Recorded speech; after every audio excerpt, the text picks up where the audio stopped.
Eu disse para vocês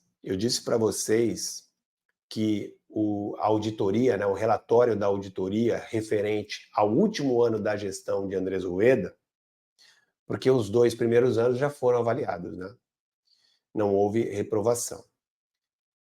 O último ano passou por auditoria, uma auditoria independente, e eu disse para vocês que estava nas mãos da diretoria do clube, que iria repassar ao Conselho Deliberativo. Não foi isso? Pois é, acabei de receber a informação agora de que foi entregue hoje. Esse relatório já está nas mãos do Conselho Deliberativo. Então já podemos cobrar os conselheiros para que eles, né, se debrucem sobre esse relatório e avaliem, analisem tudo que foi feito para que, em caso de alguma irregularidade, apresentar sua denúncia, seu questionamento à comissão de inquérito e sindicância, para que aí sim essa comissão possa tomar providências e fazer as investigações necessárias. Eu não estou falando isso porque eu imagino que tem algo irregular na gestão do Andrés Rueda, mas teve muita coisa, muitas decisões inconsequentes, desculpe, que trouxeram enormes prejuízos ao clube. Prejuízos dentro de campo e prejuízos financeiros também, diretamente financeiros. Péssimos negócios. E como antecipações de receitas, com aval do conselho, com uma condição, como aconteceu no final do ano, no final da gestão, quando ele pega esses 30 milhões de antecipação do Campeonato Paulista, com a condição de zerar as contas, os pagamentos de final de ano, 13º, mês de dezembro, férias dos funcionários. Foi essa a condição, né? Porque tinha que ter a aprovação do Conselho Deliberativo, porque ele estava nos últimos 3 meses da sua gestão, então ele não poderia tomar nenhuma atitude desse tipo sem a permissão do Conselho Deliberativo, e aí ele consegue a permissão do Conselho Deliberativo, porém com essa condição de pagar essas contas, e não paga.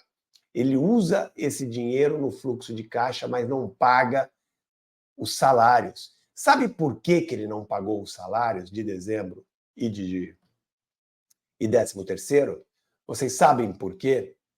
Porque, entre outras coisas, né, além de tapar outros buracos, ele deu premiação.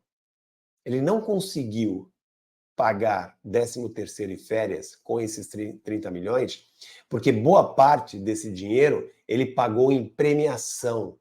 Aquele time de jogadores, como é que eu vou adjetivar aqueles caras? Né? Difícil, hein? Tem que respirar fundo aqui para tomar cuidado, né? Para não falar algo que possa ser usado contra mim depois. Mas aquele time de jogadores perdedores, descompromissados, que rebaixaram o Santos, aquele time foi embora com os bolsos cheios, receberam premiações por terem ganhado alguns jogos na reta final do Campeonato Brasileiro. Vejam só, ganharam alguns jogos que não foram suficientes para evitar o maior desastre da história do Santos, que foi o rebaixamento para a Série B, e ainda saíram com os bolsos cheios. Gente, isso é inadmissível. O Andrés Rueda atrasou o pagamento do mês para dar premiação para esses caras. Isso é uma das coisas que está lá no relatório que eu tive, né, obtive informação por parte de gente que está com o relatório em mãos na direção do Santos. Olha que loucura, que absurdo. O Santos deixou de pagar salário, teve que pegar empréstimo, essa diretoria pegou empréstimo com aval do Rueda para pagar os salários, quitar as contas de final do ano, porque o dinheiro que ele pegou para fazer isso, que ele antecipou do Campeonato Paulista para fazer isso, ele usou em parte para pagar premiação. Premiação para os caras que rebaixaram o Santos, gente. Coisa louca. Então, se não tem irregularidade nisso, vai ter aonde? O que é irregularidade para esse estatuto, então? Eu já falei aqui. A incompetência, a irresponsabilidade, ela pode ser, muitas vezes, mais danosa do que um ato de corrupção. E é isso.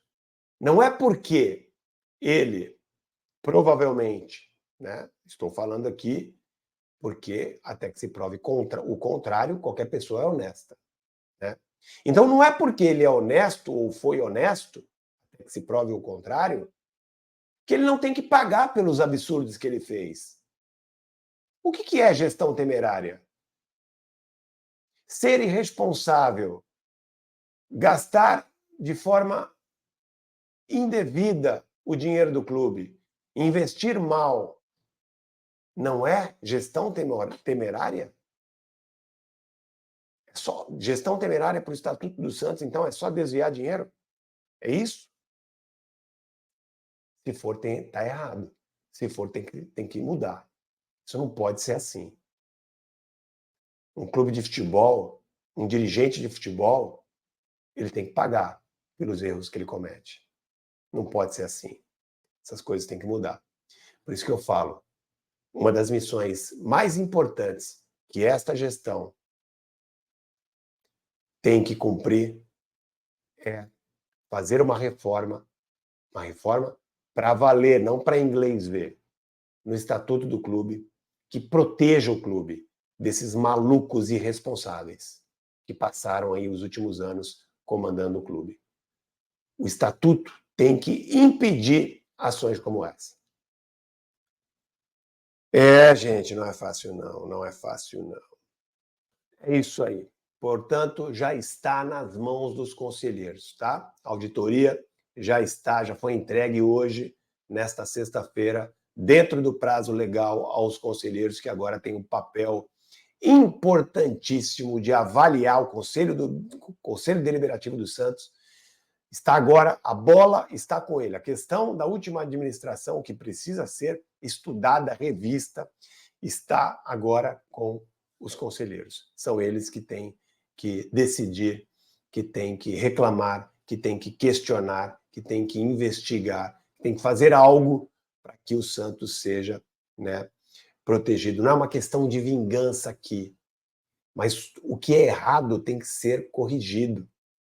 Quem comete erros tem que ser punido, porque senão, gente, o próximo não vai ter medo de cometer erros. Porque, eu posso fazer qualquer coisa, não acontece nada, né? Não é essa a lição que a gente tem dado, que o clube tem dado, porque passa presidente, sai presidente, entra presidente e nada acontece com quem comete esses erros absurdos, esses atos irresponsáveis que acabaram rebaixando o Santos.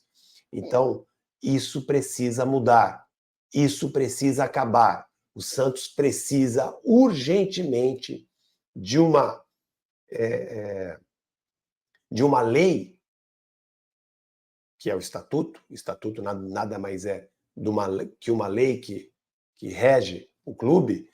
O Santos precisa de uma lei que realmente proteja o clube desses inconsequentes. DJ Tutors. O Santos precisa urgentemente de reforço, isso sim. Sim, o Santos precisa de reforço, mas a gente está falando de outra situação. Agora, também não adianta você ficar fazendo contratações irresponsáveis, como foram essas últimas feitas durante a gestão Rueda, como a do Morelos, por exemplo, uma contratação absurda.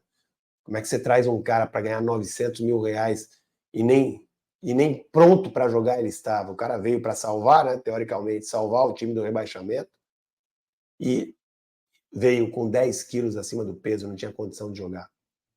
Como é que você faz uma contratação como essa?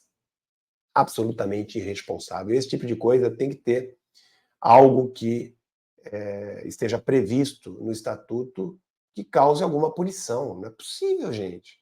Não é possível. Quantos casos Morelos, Cuevas, Brian Ruiz, Ricardo Goulart, a gente vai ter que acompanhar, testemunhar, até que se tome uma providência para que isso não ocorra mais? Até quando, gente? Até quando, meu Deus?